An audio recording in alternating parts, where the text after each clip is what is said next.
John El Montepiedi, along with the FBI and LA County Sheriff's deputy, served a search warrant or warrants to this home here in the 7,000 block of Gordy. This story begins, like so many others, in Los Angeles with dreams, fame, influence, and millions of followers.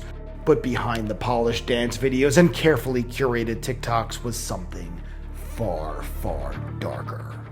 Today, on Shadows of the Internet, we uncover the rise of a spiritual leader turned alleged cult figure and a group of social media stars who claim they were spiritually manipulated, that we can't control, has controlled her now, financially exploited, and emotionally abused, all while smiling for the camera.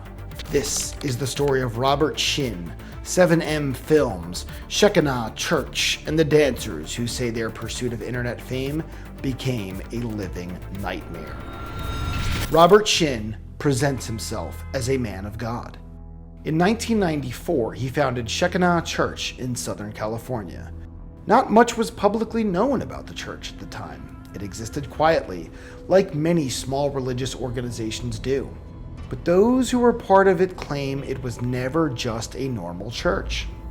They say it operated more like a cult, centered not on scripture, but on Shin's personal power. For nearly 3 decades, Shekinah remained mostly under the radar, until a new opportunity emerged in 2021. That's when Robert Shin helped co-found 7M Films, a Los Angeles-based talent management company. The concept was simple: scout talented dancers and influencers, manage them, and help them blow up on platforms like TikTok and Instagram. And on the surface, it worked. 7M signed major creators. Their videos racked up millions of views. The production value was top tier. Their choreography was polished. And they often posted uplifting, wholesome content. Clean-cut dance couples, positive messaging, faith-based undertones. For fans, there were no red flags. Among the most well-known clients were Miranda and James Derrick, a husband and wife dance duo with huge online followings. Miranda, notably, was formerly one half of the Wilking Sisters, a pair of high-energy, wholesome dancers who had built a brand together online. But in early 2022, Miranda suddenly disappeared from public appearances with her sister, Melanie. Fans noticed. Melanie eventually spoke up, and what she revealed shook their entire community. In a tearful Instagram Live, Melanie Wilking accused 7M and Shekinah Church of being a cult. Trust me, we're not trying to get frickin' attention from this. We just want Miranda back. She claimed her sister was being controlled, isolated, and manipulated by Robert Shin and his inner circle. And Miranda wasn't the only one. Former members began coming forward, alleging that 7M was never just a talent agency. It was, according to them, a front, a gateway into the deeper control of Shekinah Church. Once dancers signed with 7M, many say they were quickly encouraged or pressured to join the church. The two entities shared the same leadership, lived in the same houses, attended the same meetings, and operated with the same power structure.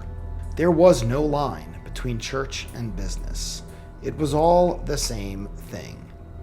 What followed were years of alleged spiritual abuse, financial exploitation, and psychological control. Some say they were forced to cut off family members who questioned the group. Others describe mandatory hours-long counseling sessions with Shin, where they were emotionally broken down under the guise of spiritual healing. Multiple former members claim they were told to give up to 80% of their income to the church or its leaders, through tithes, gifts, or business obligations. Vacations, social events, and even day-to-day decisions had to be cleared through Shin or his appointed leadership.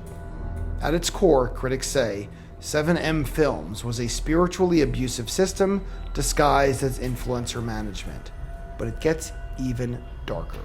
Some of the most serious allegations against Robert Shin involve sexual abuse. Several ex-members claim Shin used his position as a spiritual leader to manipulate and coerce them into sexual acts.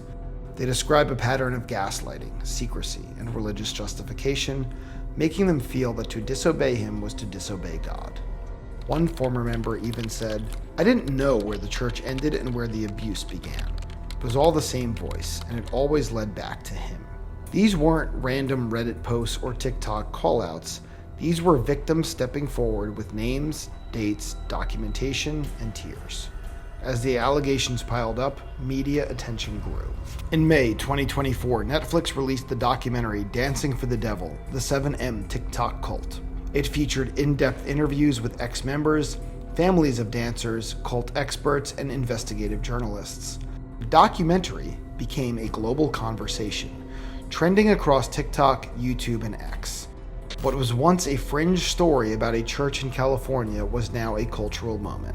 El Monte police say the warrants involved an investigation into alleged money laundering and sex trafficking. For many, this was their first time seeing the faces of the people behind the dance videos and learning how deeply their lives had been controlled. One of the most heartbreaking storylines in the doc is the fractured relationship between Melanie and Miranda Wilking.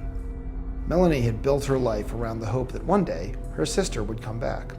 That one day Miranda would wake up and realize what she'd been pulled into. For years, victims waited, hoping that someone, somewhere, would listen, hoping justice would finally arrive. And then, on the morning of July 25th, 2025, it finally did. At approximately 6 a.m., federal agents executed a multi-agency raid on a property in Tahunga, California, linked to both Shekinah Church and 7M Films. The agencies involved: the FBI, the IRS, the Department of Labor, U.S. Postal Inspection Service, and El Monte Police and SWAT teams. They served multiple federal search warrants related to charges including sex trafficking, mail fraud, COVID-19 relief fraud, tax evasion, and money laundering. Videos from the scene show several people being detained, including a woman with a child and an elderly woman in a wheelchair. No arrests have been publicly confirmed yet, but officials say this is just the beginning of an active investigation. In response, Melanie Wilking posted, "We've been dreaming about this day. It's the beginning of justice." For those who had spoken out, and for those who had been silenced for years, it felt like validation, like they were finally being heard, finally being believed. But many questions remain. Will Robert Shin be arrested? Will victims finally receive restitution? How many people are still inside, still believing, still isolated? Cults today don't always look like they did in the past. They don't always wear robes or live on remote compounds. Instead, they often cloak themselves in the glow of fame and influence, using the power of the internet and social media to lure their followers. What happened at 7M Films and Shekinah Church isn't just a story about one man's alleged crimes. It's a warning about the power of influence, both spiritual and digital, and how easy it is for those powers to blend when no one is watching closely. Whether Shin is ultimately charged or convicted remains to be seen, but his story and the stories of those who escaped him are now part of the internet's permanent shadow. Let us know what you think in the comments. Have you seen Dancing for the Devil? Do you think 7M is a cult, or just a dangerous fusion of religion and management gone too far? This has been another episode of Shadows of the Internet. We release new episodes every single Wednesday, diving into the darkest corners of the internet, from influencers gone rogue to the cults hiding behind content. Thanks for watching, Shadowers, and as always, stay curious and stay safe out there. This documentary is out, we feel like our lives have been put in danger.